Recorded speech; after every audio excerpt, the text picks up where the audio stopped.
Bonjour! Today we're visiting the National Museum of Asian Art. So welcome to the enchanting world of the Guimet Museum in Paris. It offers a unique blend of art and history that will captivate visitors from all ages.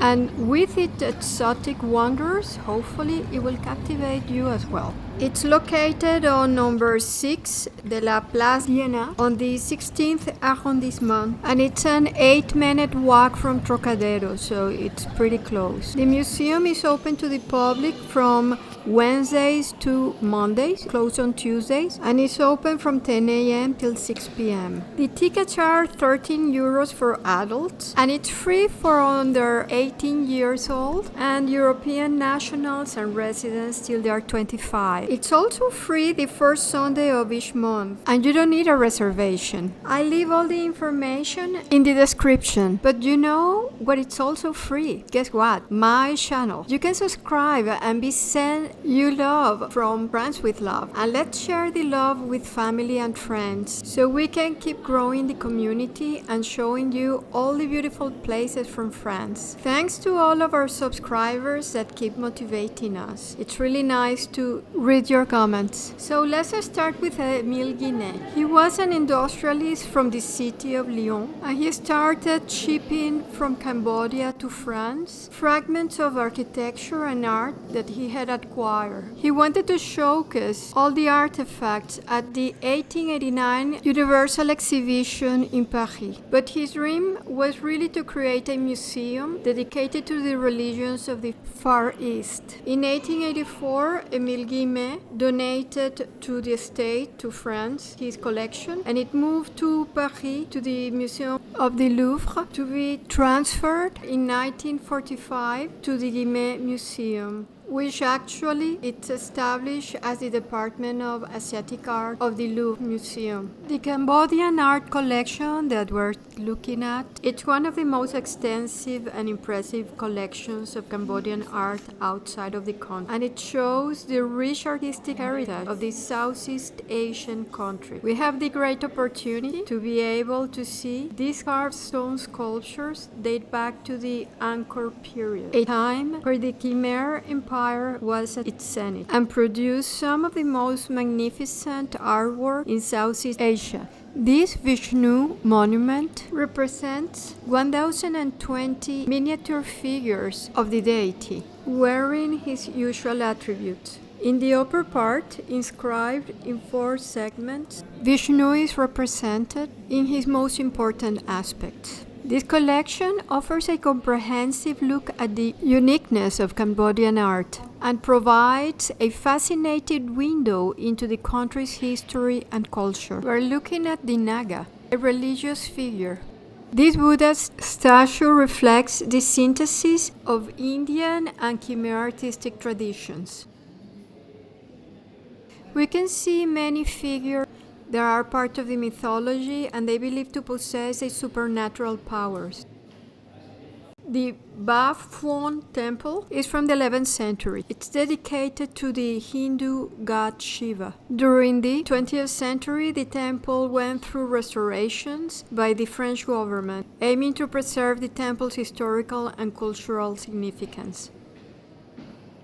Today, the Ba Phuong Temple is a popular tourist attraction and a UNESCO World Heritage Site. We should remember that Cambodia became a colony of France in 1863. Cambodian art, the hand holds great symbolic significance and is often depicted in various gestures. Then they are called mudras. There are very specific meanings and commonly used in Buddhist and Hindu iconography to convey different concepts or attributes. Here we have an Indian head of a bodhisattva. They are beings who have attained enlightenment but choose to remain in the cycle of rebirth to help others achieve liberation.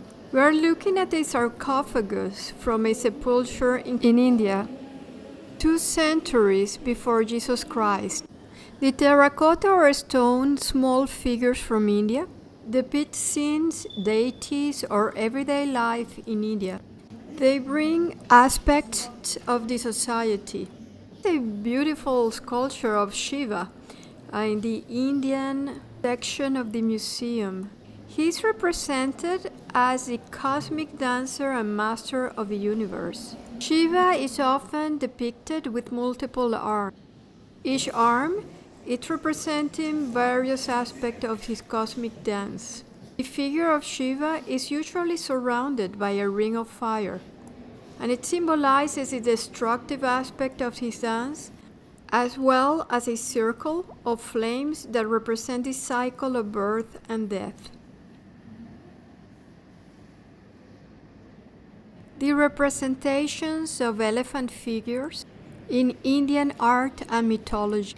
They are considered sacred animals, and Hinduism are often associated with strength, wisdom, and auspiciousness. They can be representing Ganesha in Hinduism, or Indra, the king of the gods in Hindu mythology. We have Kali, a powerful and fearsome goddess in Hindu mythology, with multiple arms and each one of them carrying a weapon. She is associated with destruction, time, and transformation, as well as with fierce protection and divine justice.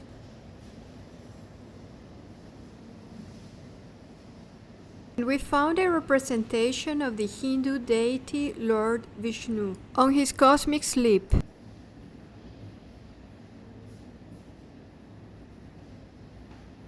We have gunpowder flasks, and they were often ornately decorated with intricate designs and motifs. All of these objects, they are symbol of the craftsmanship and artistic skills of the Indian artisans and craftsmen. You can see the horse heads as a hilt on daggers. The round colorful fabrics from India are known as chakras or shakla, and these fabrics are traditional use in households and decorative covers for plates, trays, or tablecloth. They are made out of cotton or silk. India has a rich textile heritage, and nowadays even the famous fashion designers relies on Hindu labor to make their fabrics. One of the key aspects of Vietnamese art is its fusion of traditional Vietnamese aesthetics with influences from Chinese, French, and other Southeast Asian cultures. While the collection has many pieces acquired during the French colonial period, which lasted from the mid-19th century to the mid-20th century, French colonial officials and collectors often acquire art and cultural artifacts from their colonies in Southeast Asia, including Vietnam. These objects were brought back to France and added to the collection of the museums and private collectors. These pieces reflect the diverse cultural heritage of Vietnam and showcases the artistic traditions of the country. Quan An in Vietnamese is a highly revered figure in Mahayana Buddhism, representing compassion and mercy. It's one of the most popular and beloved deities. It's a symbol of the ability to see and reach out to those in need.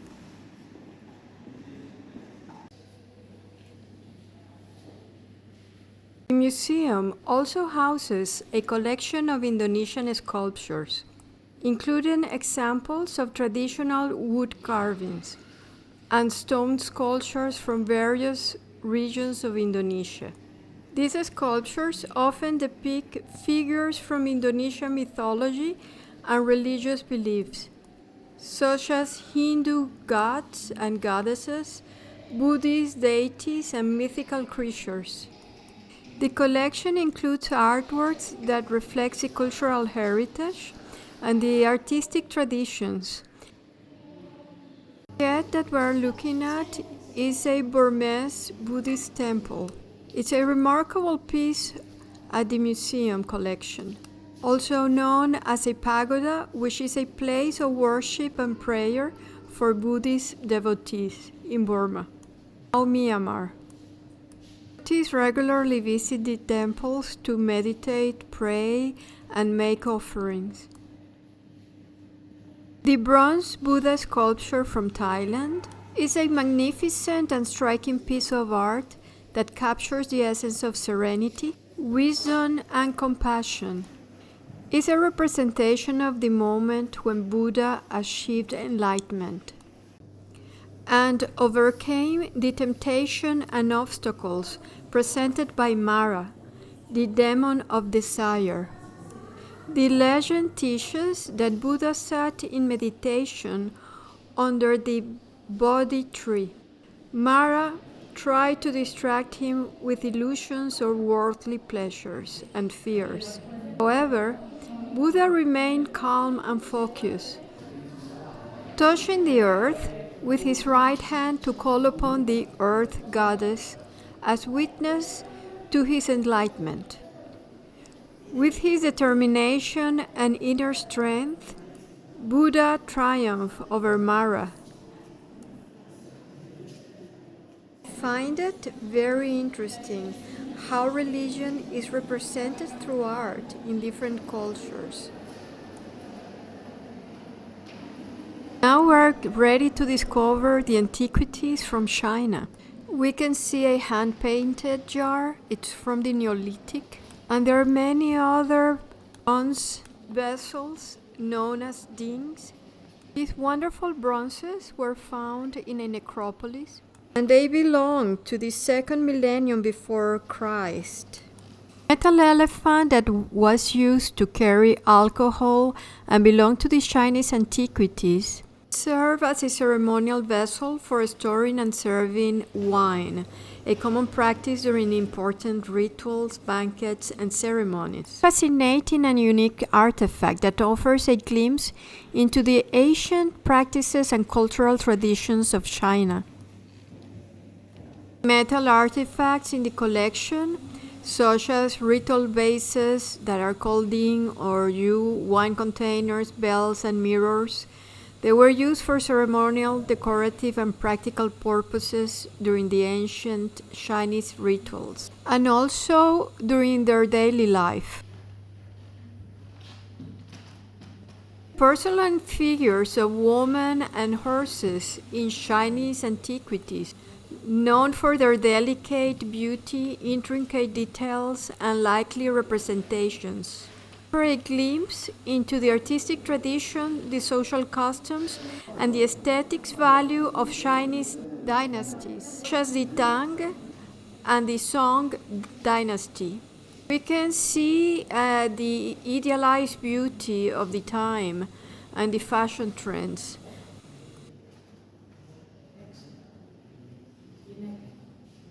We can also admire the technical achievements at that time, cultural values that shaped the art of porcelain making in ancient China.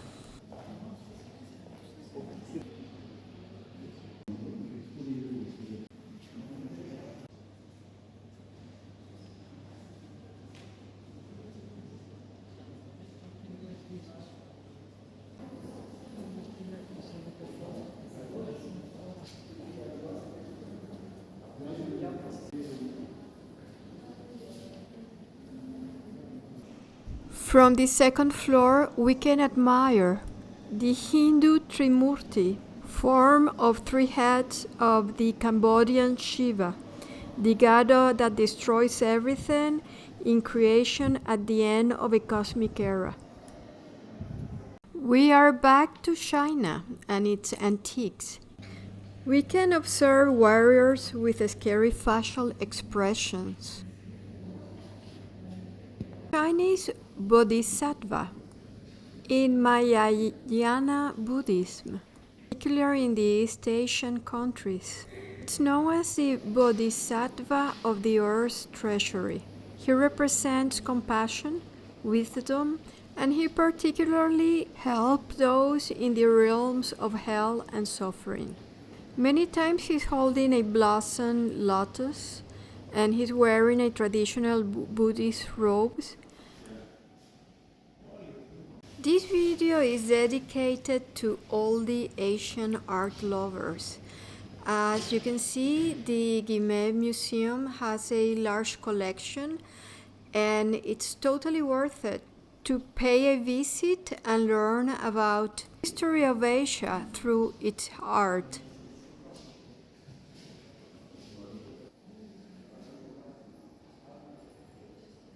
Here we can see a Chinese bodhisattva seated with the legs bent and the hand gesture known as the Varada Mudra.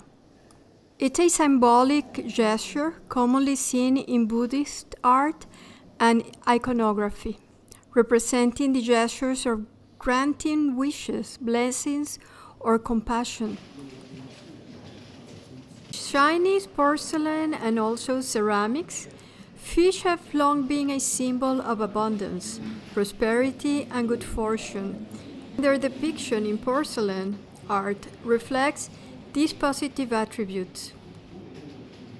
Furniture is known for its intricate craftsmanship, elegant design, and rich cultural heritage. Traditional Chinese furniture has a long history, dating back thousands of years, and reflects the values, beliefs, and aesthetics of Chinese society. These different styles are based upon the region, the period, and the function. They also have lacquer furniture, and the Chinese lacquer furniture is known for its glossy, shining color. The maquette that we're looking at is a Chinese temple made out of white wood with small human figures. It's a representation of a traditional Chinese temple or pagoda.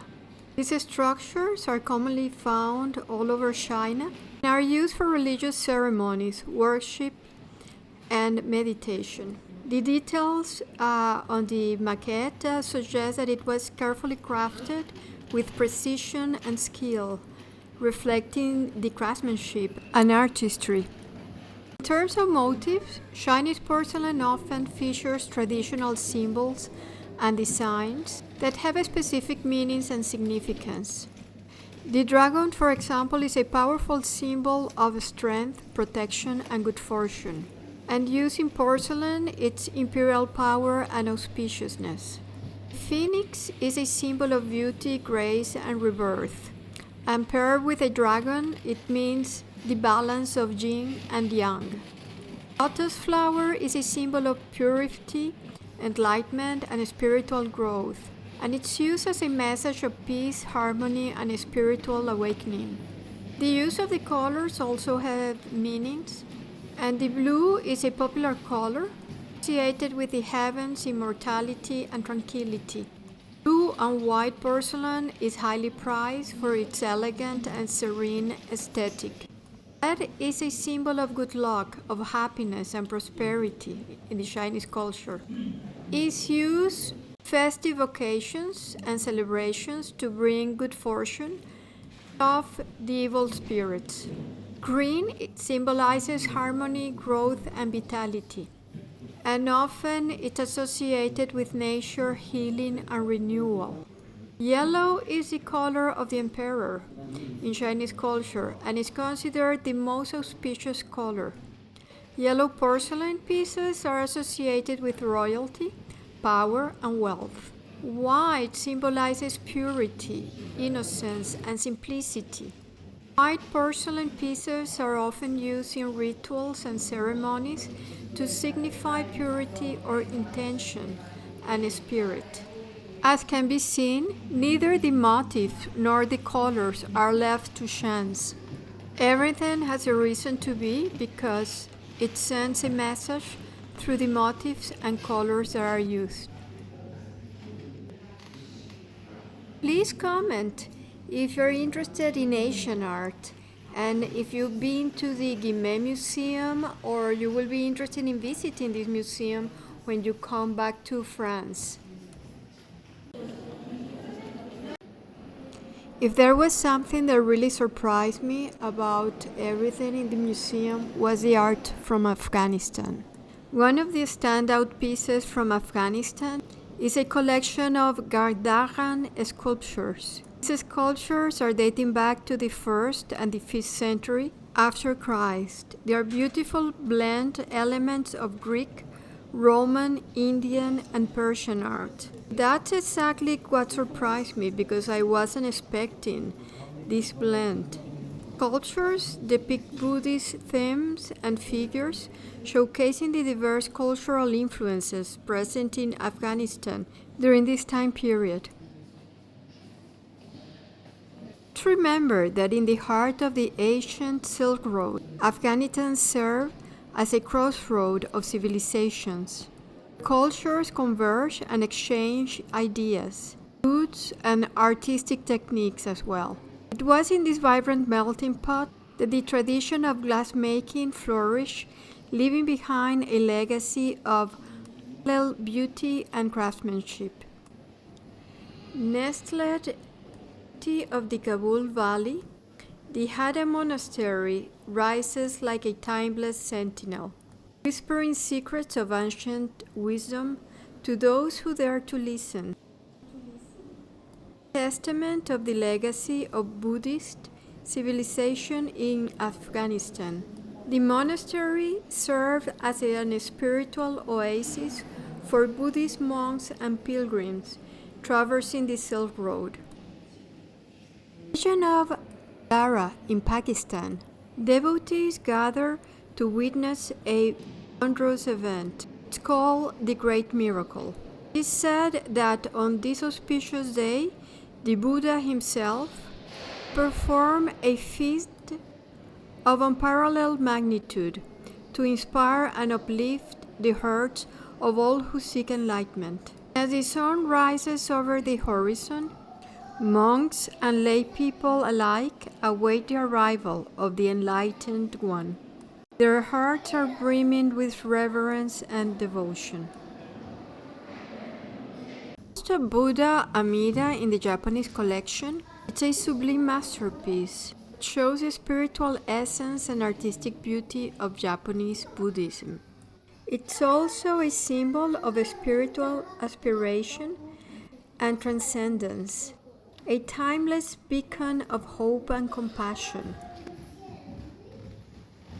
A samurai, Japan's noble warrior, central role in shaping the country's history and culture. The facial expression is first,less, looking at a Kannon Bodhisattva, and is the embodiment of compassion and mercy.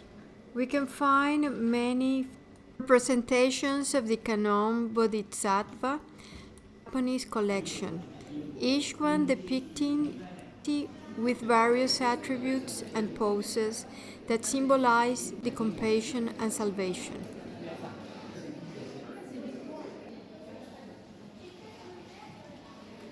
We can see the No mask is a traditional form of Japanese theater.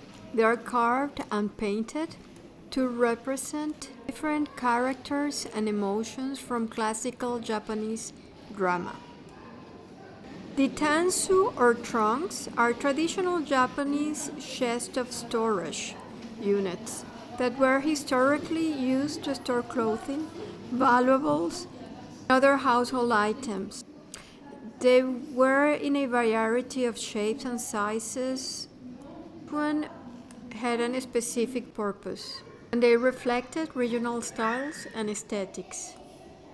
Japanese ceramic art has a rich and storied history that spans thousands of years, with influences ranging from indigenous Japanese traditions to techniques imported from China and Korea.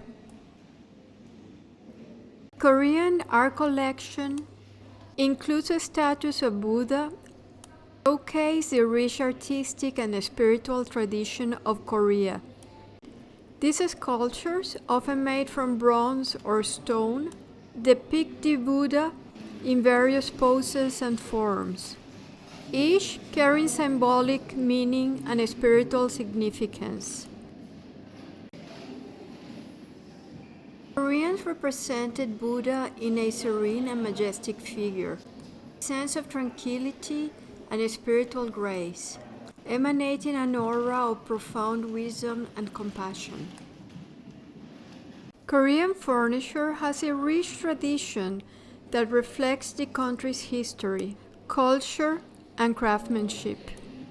The traditional Korean furniture is characterized by its elegant simplicity, natural materials, and functional design.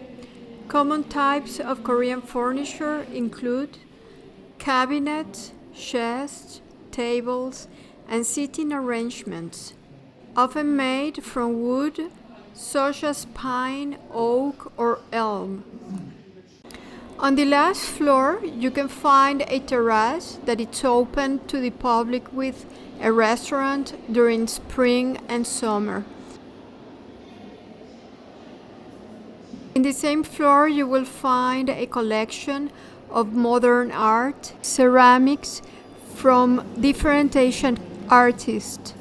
They represent colorful birds. Take care of not only the colors but all the details of the feathers. One of the things that was really practical is that the museum has a locker area totally for free. So in case if you have a small backpack, you have a place where you can leave it and enjoy the visit. You don't have to be walking around with a heavy backpack. Well, I hope to see you soon on my next video.